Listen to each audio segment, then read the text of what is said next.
Hello, everybody. Welcome to the All Hands On podcast. Today's episode is incredibly meaningful because we are joined by Monica Stevens. She's a registered nurse, CPR educator, an entrepreneur, an author, and the host of the Wellness Pulse podcast.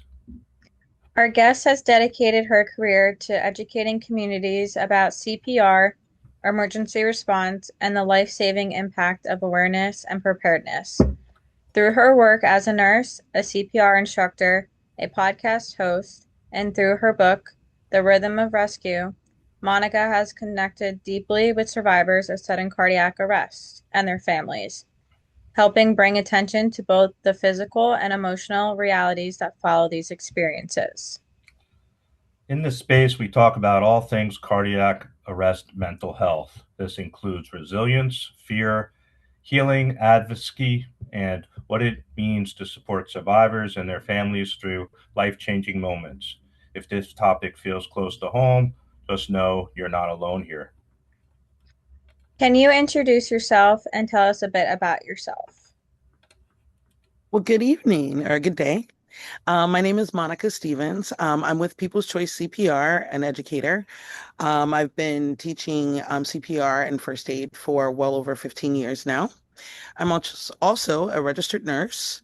I'm also the host of the Wellness Pulse and recently an author. My book, The Rhythm of Rescue, will be coming out the first part of June. Other than that, I'm a daughter, a sister, a friend. That's great. What originally inspired you to pursue nursing? It's a funny story.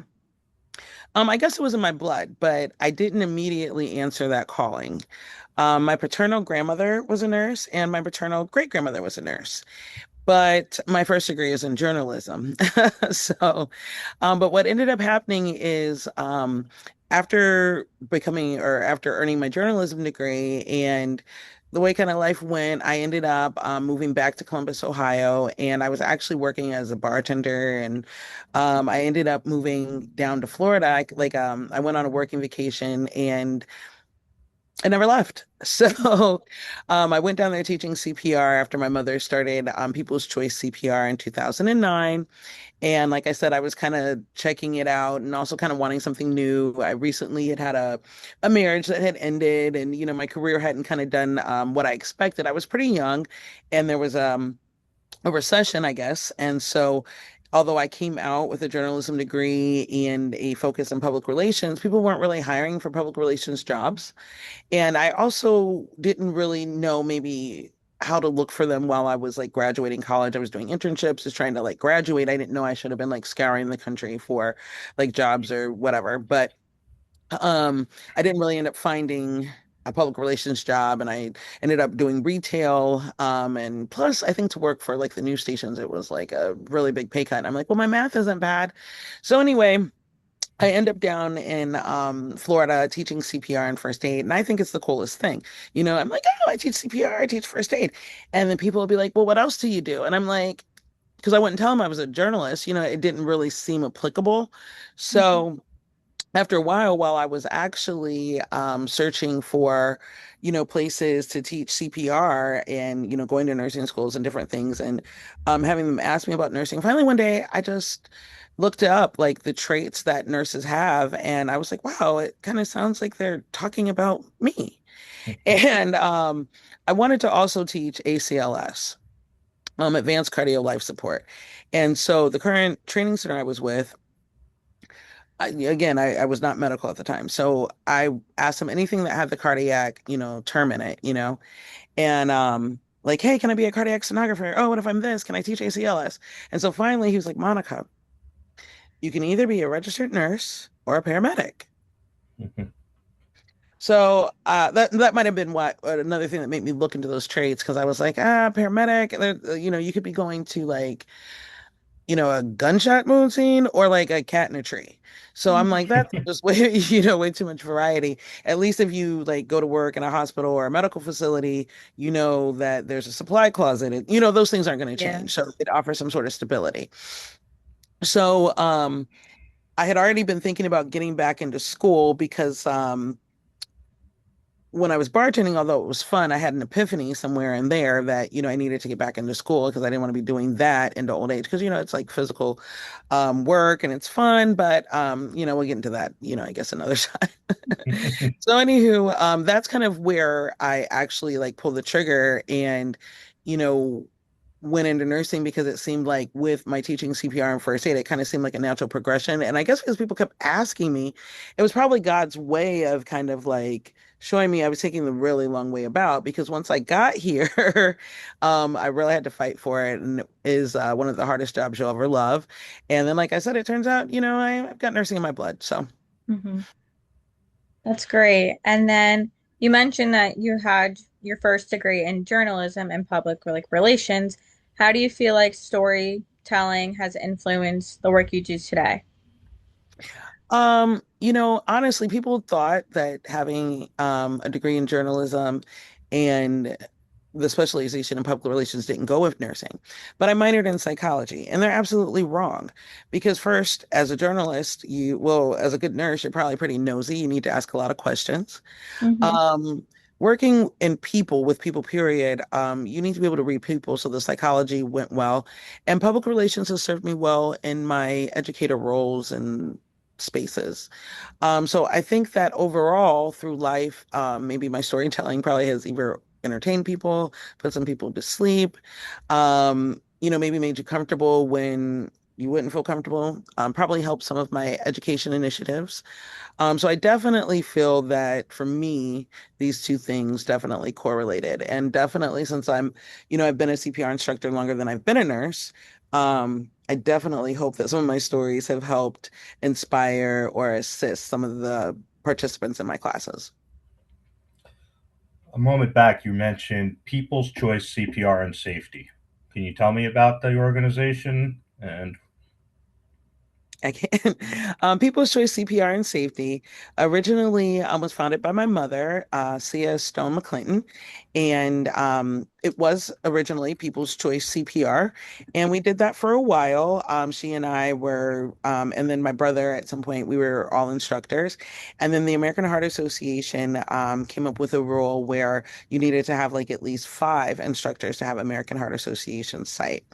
So when that happened, things kind of got a little bit interesting, kind of life will have you as it will. And so People's Choice CPR just kind of stayed doing our thing. But I had, like I said, kind of jumped ship and went to Florida. And because of that, my training center, they kind of respected me as my own site. And, I had my own, I could request cards and get cards issued. And, I got updates and all the things I should have. And my mother was doing the same thing in Ohio. Yes, People's Choice CPR is our training company. So we do CPR and first aid. But I actually expanded People's Choice and CPR to People's Choice CPR and Safety in 2004. I mean, two, 2024, so that we could hopefully expand into some new spaces, selling AEDs, maybe doing some education in spaces we hadn't been before, venturing into the podcast lane. And I didn't know it at the time, but then publishing and book writing and all that stuff. Hmm. so, just to follow up with that, as a trainer of CPR, what would you say to someone who feels nervous or intimidated about learning CPR? Well, I would say call me. We can get a class going. And if I can't personally do your class because we're not in the area, I know a ton of instructors who take education seriously and will make sure that you get what you need out of the class. It's not a big deal. And most of the time, with most of the instructors that I roll with, the classes are fun. So, you can definitely get into a space where you can get comfortable and really get all that you need. And it's worth it. It definitely is worth it. So, don't let nerves or boredom or any of those things stop you from learning how to save a life. Hmm. And then for listeners who may not realize it, why are the first few minutes during a cardiac emergency so critical? That's critical time because at that time you need to go ahead and get the AED. The brain, the heart, they're losing valuable time because they're losing oxygen. Your blood's not circulating, and so you need this time to people need to react quickly so that they can recognize that you're having cardiac arrest, so they can get the AED, so they can start giving you CPR, so they can get those compressions going, give you those breaths, so they can oxygenate those vital organs. That's how you get back people who have fewer deficits, because when you experience sudden cardiac arrest, even if you don't have like physical things that people can see or physical things that can be measured, there's emotional scarring, as you all know. But even when besides that, you can have physical deficits, from anoxic brain injuries and, heart muscle death and things of that nature. So you want to make sure that you act quickly to get back the person who went into sudden cardiac arrest as best you can. Yeah, Yeah. that's a great answer, and thank you for doing what you were doing and what you continue to do. But you were lucky enough to not experience sudden cardiac arrest. But I know you've spoken with many survivors and their families. What initially drew you to their stories? You know, um, Being an advocate of CPR and AED usage and an instructor, um, and although, like you say, I was not personally inspired, I was always, I guess maybe with the nursing background, or my mother's a registered respiratory therapist, so she has worked in hospitals. I have an appreciation for human well-being just in general. And so, it just actually seemed as a natural progression as it went from teaching CPR, because then I've had sometimes, although I wasn't doing interviews or anything, people thank me for doing what I do. And I'm just like, oh, okay, no worries. I feel like it's a gift of love. Like the best thing that you can do is teach somebody to save a life because, like, the Bible says we should do unto others as you want done unto you, right? And Mhm. if I needed CPR, I'd want you to do it for me and I'd want to be able to do it for you. We want to be able to preserve life. So, um, as this progressed into the wellness polls and then a book, it just wasn't complete without actually getting the survivor stories. Like, this is why we do what we do. So, who better to help relate to than the people who've been through this experience? Hmm.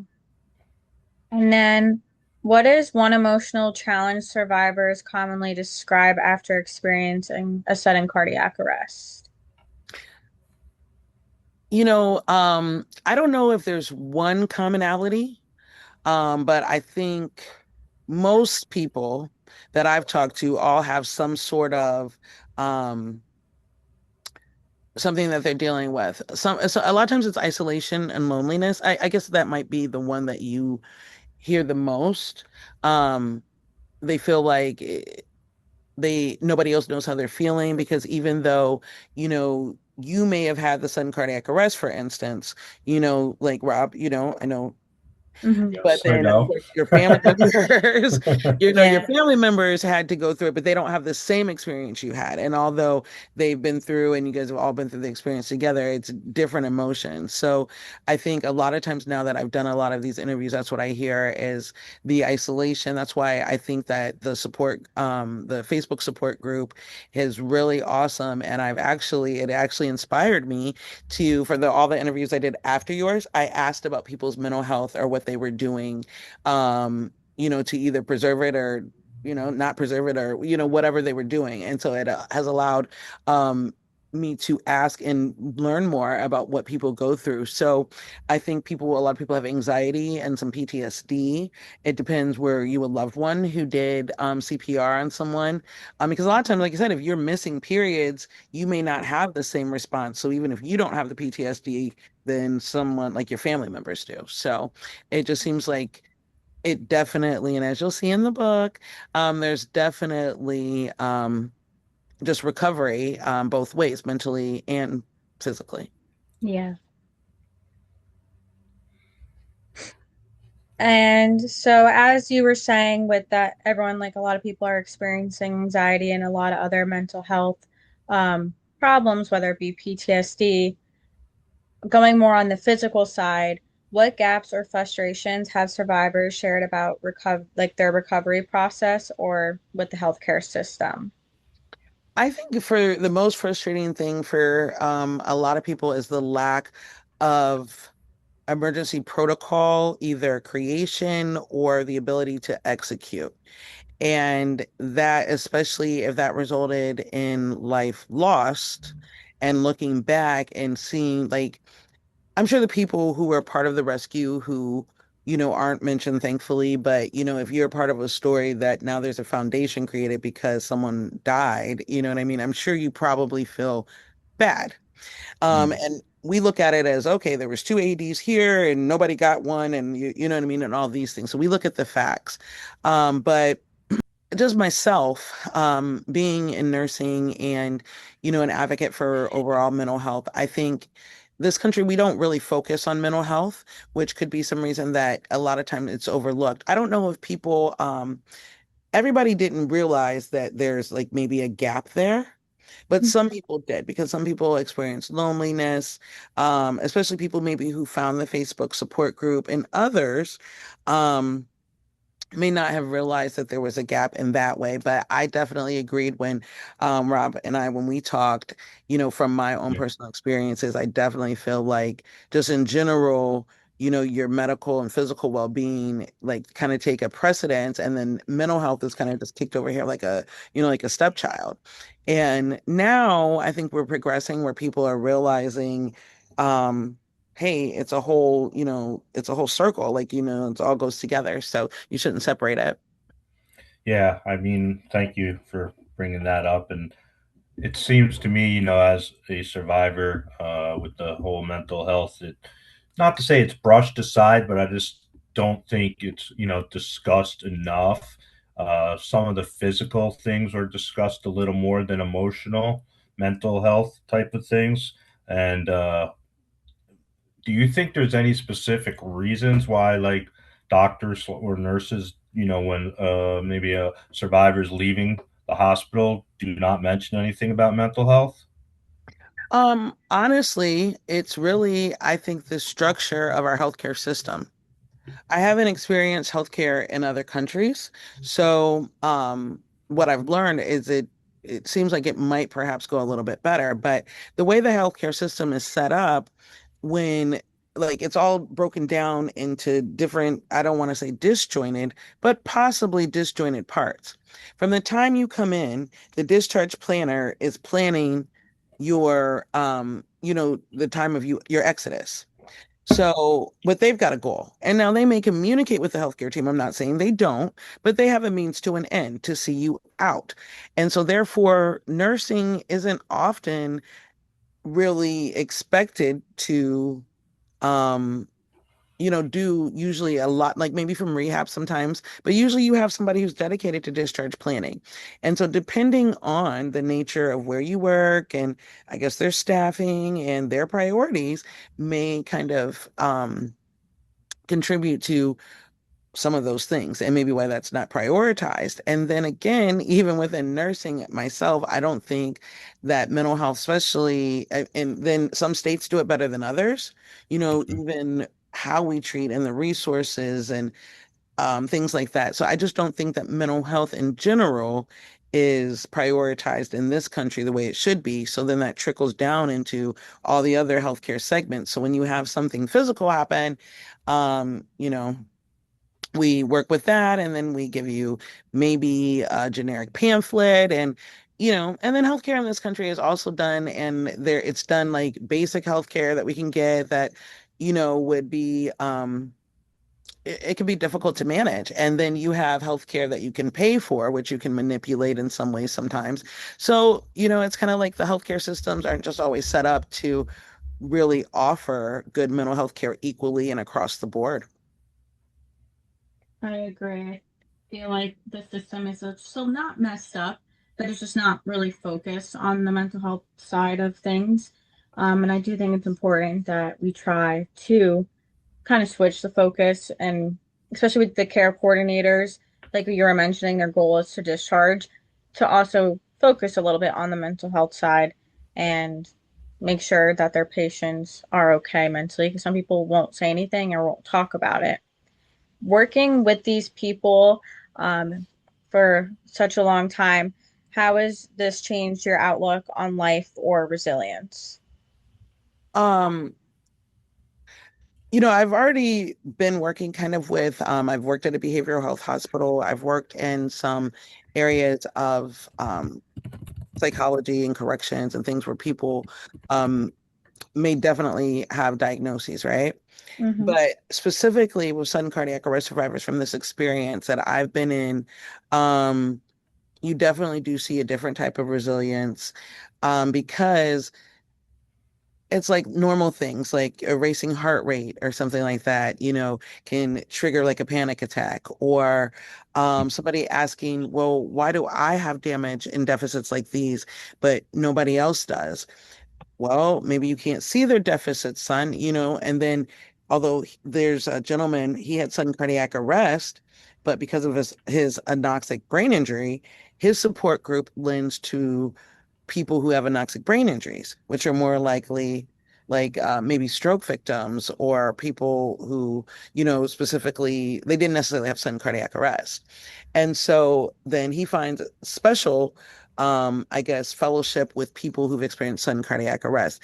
And so to me, it just exhibits just how, like, our healthcare system really, for lack of a better word, it's really motivated by money. Because why would you have so many different slices of the pie?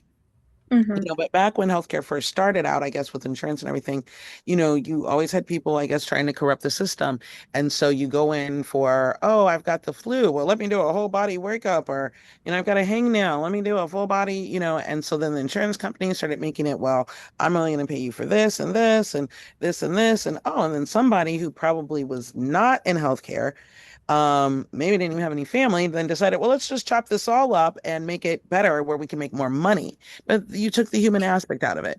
We actually have it down to how many people you can care for on a haul, and you only need to, in some states, turn these people every 2 hours. Have you ever sat still for 2 hours straight on the same spot? So whoever's making these rules and laws are probably making money off of them, or I mean, that's all I can say. I mean, this is not politically correct, but you didn't ask me to be. So, that's what I think. I think a lot of these things don't happen the way that they should, and then they do when you can pay for it, which is then, you know, prohibitory because of costs for a lot of people, and I don't think that's right. Yeah, no, it's very strong answer, Yeah. impactful. I get it. You see it, but I don't like to try to throw the negativity out there. But I mean, it's an honest answer, and I appreciate it. But as nurses, doctors, I always support. But something is in a miss with the system, and Mm-hmm. it could be staffing, could be like you said, financial. Uh, you know, reasons. It could be who knows, but going through it, you worked in the system. I was in the system with a life and death emergency, and seeing it from the inside, even though it was for a few weeks. Juliana interned in the system, so we have a perspective, and hopefully through conversations like this and continuing these conversations, it will get out there and some changes will be made because it would be helpful to all involved. Mm-hmm. I absolutely agree. I would like to point out, because yeah, I'm definitely not trashing my fellow nurses and doctors. A lot of times they're not the people making the decisions. We're like the people who are the hands. We're just working people, kind of delivering the care. A lot of times these things are above our pay grade, so it's not, we go to work, we do the best that we can in these situations. So it's the system. I'm not even really necessarily blaming one entity, but I think sometimes just the money, the love of, you know, money sometimes puts us in situations that become traditions that have, kind of become what they are now. Definitely. So, with you speaking with so many people, what type of advice would you give to like a survivor's loved ones to help the survivor emotionally? Whew. Listen and observe. Try to use all your skills, because some loved ones are going to be able to tell you what's going on. Some are not necessarily maybe very gregarious naturally. And then some are not going to be able to even articulate what they're going through. So it's nice sometimes just maybe being present or noticing, like, huh, like, well, dad gets fidgety every time his heart rate's over 100. you know, and so then maybe, somebody might offer you some deep breathing exercises or something. Now that Hmm. might have not been something you could articulate, right? But Right. by just spending time and maybe observing, but that's going to be different for everybody. So I just say give it time, give them encouragement, um, and maybe try to meet them where they're at, but also offer positivity and encouragement because there may be some dark days. And that's okay too. And then let them know that it's also okay to reach out to get some professional help, or even if it's not professional, like I really think the Facebook group, that support group for the mental health awareness that you and Juliana have, I think is nice because you can get as much as you want. You can take what you want of it, right? You can get Yeah. in, you can just read stories. I often personally, because like I'm in the group, and thank you for, allowing me in. Um, I often used to not say much, and now I've been so busy, but I don't often know what to say. But when I interacted with some of the survivors, it was very encouraging and inspirational to me. So I think that it's just kind of, it's like, kind of cyclic. I don't want to say the word wrong, but give and take, so Yeah. we can give some and we can take some and, things like that. But then there's also professional spaces, and that's okay too. Sometimes even as Yeah. rescuers, um, just be kind to yourself, and Yep. try to Yep. take the whole thing as kindly as possible. Definitely. You hit it on the head. And Encourage you to write The Rhythm of Rescue. The podcast interviews definitely inspired me. I didn't know I was going to write a book. Now, I always wanted to write a book, but I never knew what I would write it on. And so, I started doing the Wellness Pulse. I got kind of inspired.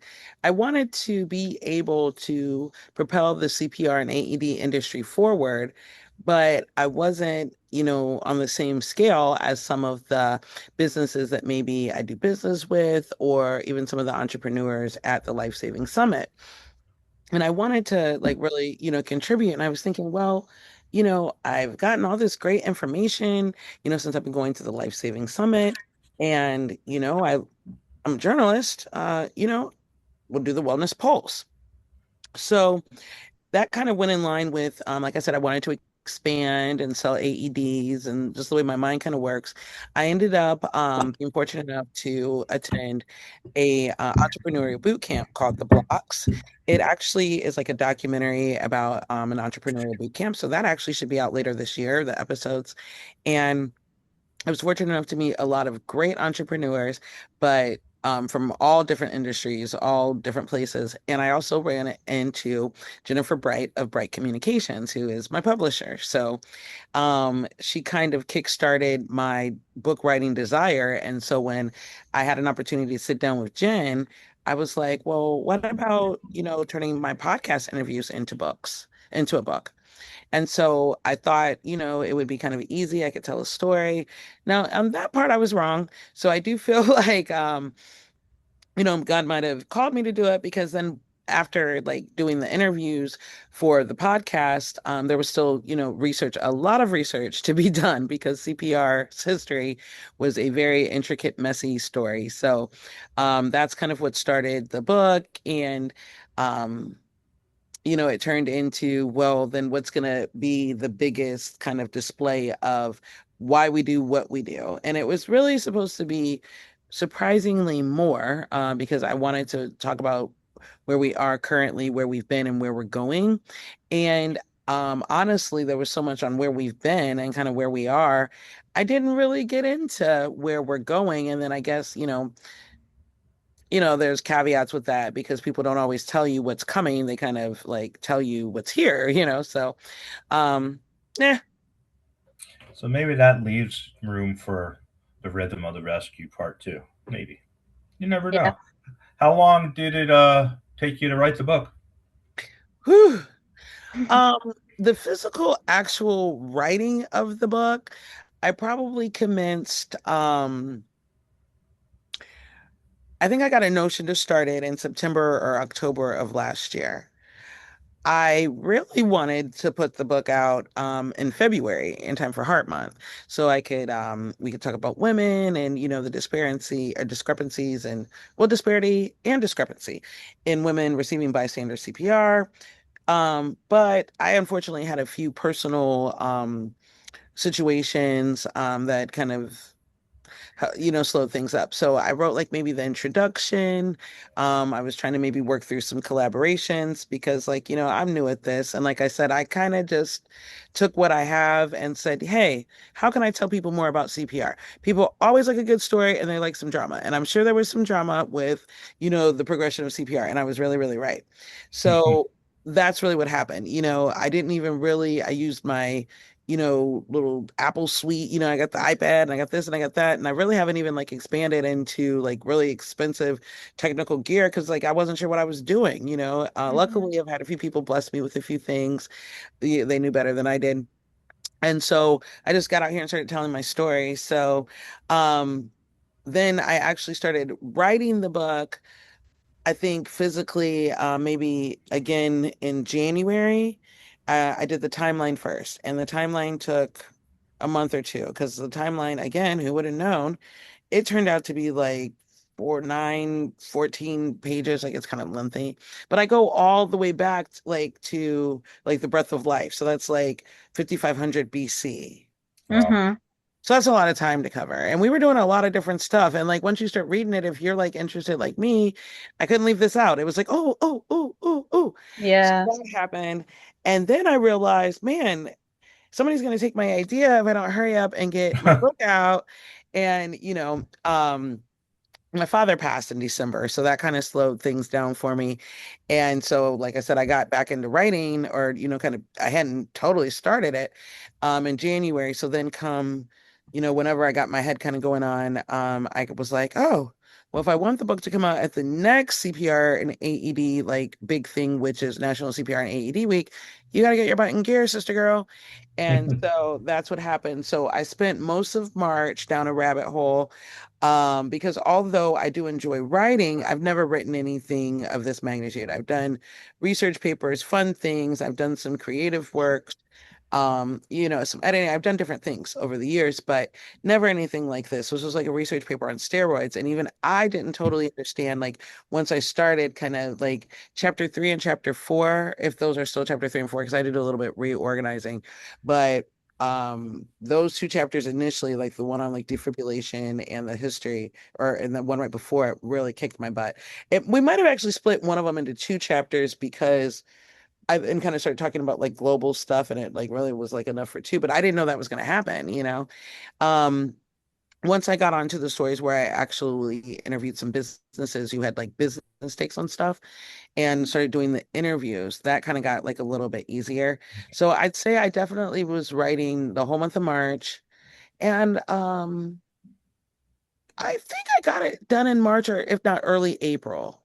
Hmm. Uh, and so then we started, but because my book is kind of like an hybrid and something that's kind of never been done before, as far as we know. It's a history and a memoir because it's from my point of view, but it's very historical. I did a lot of research for the book, but I've also had a lot of pictures. And then because I have the interviews on YouTube. I have QR codes that'll be accessible to make the book interactive. No, wow. And if you are in CPR business industry type world, there'll be some QR codes where you can get some of the products that I'm speaking of that have helped my teaching experience. So now the editing and the adding those things in is also taking more time and skill than I thought. So um yeah, but the actual like physically writing, I'd say, if I had to put it all together, I'd say like maybe 3 months. But Yeah, now the research and experiences garnered that I'm speaking of, that took years to acquire. Because I'm sure. Hmm. speaking of, people I've known in the industry, my own teaching experience, my mother's experience. I mean, so those things, and even really, this will be my fourth life-saving summit. And the traveling and just all those different things. So Wow. Amazing dedication. Put this all together. When's it coming out? It should be out the first week of June. I think it'll be available on Amazon the end of May. But we should have some tangible, at least the paperback copy, in time for National CPR and AED Week. So I'm That's excited great. about that. Yeah, that's amazing. Thank you. Thank you. Thank you. What message do you hope readers will take from this book? I want people to realize that learning CPR saves people like you and me. I want people to pick up the book and know that you could be saving a Rob or a Monica or a Juliana or a Mary or a Paul. Whoever it really literally could be you. You know what I mean? I want people to know that. And I want them to look at it as more than like just a requirement for a job or a boring class that you have to take for some sort of requirement.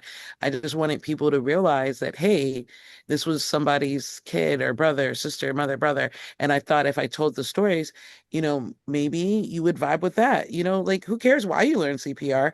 If you remember that CPR was important because, a 14-year-old or an 80-year-old or your grandma, whatever, who cares? At least you learned it. So I was kind of fighting dirty. Yeah, I Nice. totally agree with that. When you've been writing this book, what has given you hope and like happiness for the future while you're continuing the work? I think people support across the board. It is really encouraging. It's humbling, but when people are thanking me and like I'm like excited that they're allowing me to interview them, or like I was so excited that you guys asked me to interview. So just people's excitement for the way that I'm trying to inspire others has been really, really encouraging. It also is really cool that some of the companies that I work with and have done business with also support me in this endeavor. I guess that does make it feel like, yeah, you really did have a good idea. Hmm. That's great. So Um, you've done, wait, I'm how sorry. long have you been doing interviews? Oh, I've been doing well formally since October. And that's the other thing. Giving some survivors who are comfortable a platform is really cool. Like, Hmm. because some of them really take it like seriously and are really excited. Some people are more bashful. And like the first time, like I went into like a couple groups and invited people, and like I had an outpouring of, ooh, me, me, me, me. But when it really got time to like scheduling, then some people it was more crickets.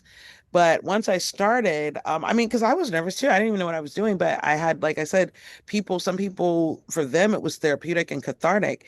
And so then once I started, that was really cool. And so I had Nancy Cordova Wells. I actually got to interview her in person because she came to Florida. Okay. And so that visually looks good. I just recently edited it. So I'm like, wow, this looks great. So that was cool. And then at the cast, I met some more people at the Cardiac Arrest Survival Summit. And so just keeping that going. And now I can continue to use the Wellness Pulse as a platform to continue that outreach, education, and inspiration. So although initially when I started the Wellness Pulse, I didn't directly see that, but once I saw it, it only makes sense. Yeah, no, definitely. And I think, as you mentioned, having the outlet for survivors, co survivors, nurses, doctors, first responders to speak their story, if it's on podcast, YouTube, in a book, is so important. And, by you doing that, it, was helpful, especially for me because I did it with you and I appreciate that. But like, what do you think from the survivors that you spoke with that I know you mentioned earlier in the first part, like giving them support, but is there anything else that comes to mind that like would help them emotionally? Because I think that's like the biggest. Physically, normally we could say you need to walk, you need to change your diet, but it's hard to tell until you start maybe talking with someone, knowing what, they might need. It kind of depends. And I was really fortunate enough, and although I haven't done like, I mean, it's a lot of interviews for a book because I think I have 15 survivor stories. Right. But it's like just not even a drop in the bucket of survivors and loved ones out there, right? Right. But I got a nice sprinkling. And so a couple of my survivors are young. Okay. and that's inspired me to want to do a podcast with them to maybe discover what are some of their needs, what are they going through, because like I said, the one young man, Michael Simpson, that I spoke with him having an anoxic brain injury and being fewer. First of all, he was 18 when he had a sudden cardiac arrest. He's African American, and now he's 6'8". So he's just like, um, and so he's in this group with older men, which he appreciates, but now the Facebook group might not be his speed either, but he's Right. getting out. They have a foundation in God's hands where he gets out, is doing things with young people and inspiring others. There's another set of ladies from Heart Charge. They have HCM and they have ICDs. So Heart Charge, they're young women, like in their 20s probably, and they're making all these cool, funky videos and different things on social media. Good. Um, Another guy, I think he was 18, saved by a 14-year-old. So like I want to get these people together because maybe we can't assess what they need as well, but maybe if we ask them, maybe they tell us. Um, there's others who are survivors who saved, people. So now for them, some of them may want a place to talk about it. One of the guys, now I didn't actually interview him, but one of the rescuers who did not participate because he had had such strong PTSD to the event that occurred. So, and for him, I think it was a little bit of professional help and a service animal, So, it just kind of depends on what is going on for you. One of the parents of Michael Simpson, he said, he had to have counseling because it was hard for him to even be able to be and like before his son and not either be overwhelmed with emotion. And he's a corrections officer. So I really appreciated the candidness of his interview because here, you think of corrections officers and I work in corrections. So it's like big and tough, rough guys. And here he's just talking about, crying and them calling him a crybaby. Like I was really blessed by his addition to the interview because it was so real. Um, so I think depending on the needs of the survivors, it kind of depends on what people are going to need. That's why in our previous part of the interview, I said you probably listening and observing, because now for some people, you can observe and love ones. Some are going to be able to maybe tell you what they need.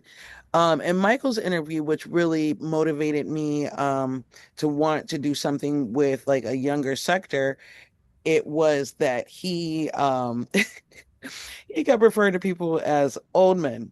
And and so it made me laugh, but it made me think of some of the other participants that were younger. And like I said, like I really liked Heart Charge, what they're doing, because they're doing like all these kind of like things that I shouldn't try to probably mimic with my body because I'll show my age. But they've got all these dances and just cool things. You should really check them out. And so Definitely. getting them Thank you. together. And so now for different people, I suggest now for people, maybe if you're jittery or having problems with stillness, as a healthcare provider, I might suggest yoga or something like that. But honestly, I think with any wellness or mental health care plan, it's not one size fits all. So you're Okay. going to need to understand what your problems are and what your hangups or sensitivities are. And so that's why Definitely. that's going to take a little patience and a little bit of investigative discovery. And then you can go for it. So it's not like a blanket because like I could tell, you to do yoga and you'd be like, yeah, that's great. And I could tell, hey, Juliana, hey, do some yoga. And she'd be like, that's like too low impact. I need to do like it or something like that. Yeah. So you really it kind of depends, but I think just acknowledging that it's okay to need something and maybe something more than what you've been doing before. And even if your loved ones or the other survivors don't need it, it's okay that you do. Mm-hmm. Such a. I love that last few line. That's the last few words. Really good. Yeah. And as well, since we're kind of wrapping up and we got to learn a little bit more about your book, is there anything else you would like listeners to know or take away from today's conversation from part one and from part two? Definitely get a CPR education. If it's not a class, I mean, a lot of people are doing it for free. So if money is the reason you're not taking a class, just off the top of my hand, like in God's Hands Foundation, One Shot Foundation, um, at COSIC CPR, I think that's Every Second Counts. There's free CPR out there. Okay. Learn a CPR class. And then secondly, be kind. You never know what people are going through. And that could go for sudden cardiac arrest survivors, as well as their loved ones, as well as just, it's just a good motto in general. But learn a CPR class. I mean, not learn, but learn CPR. Take a class, an education, do whatever you need to do to be confident, so that when needed, you can perform. Yeah, I totally agree with the CPR because even we've taken a free class before, shortly after my dad's. Someone did something for the town and did a class, and it was great. And then secondly, with the mental health, even if, yeah, if you're not a sudden cardiac arrest survivor, co-survivor, just in general, especially May is Mental Health Awareness Month as well, and it's really important to focus on it and then ask for help if needed. Yeah. Monica, thank you so much for sharing your time, your knowledge, and your heart with us today. These conversations are incredibly important and truly make a difference for survivors, families, healthcare workers, and communities everywhere. To anyone listening, whether you are a survivor, a loved one, a caregiver, or someone simply wanting to better understand sudden cardiac arrest and mental health, please remember that your experience matters and you are not alone. If this episode resonated with you, feel free to share it with someone who may need it. And as always, take care of your mind, your body, and your heart. Please rate and review the podcast. If you know someone who's interested in the podcast, please share it with them. If you're interested in being featured on the podcast, please email us at scasmha@gmail.com. You can follow us on Facebook. Our group name is Sudden Cardiac Awareness Survivor Mental Health Awareness. Thank you.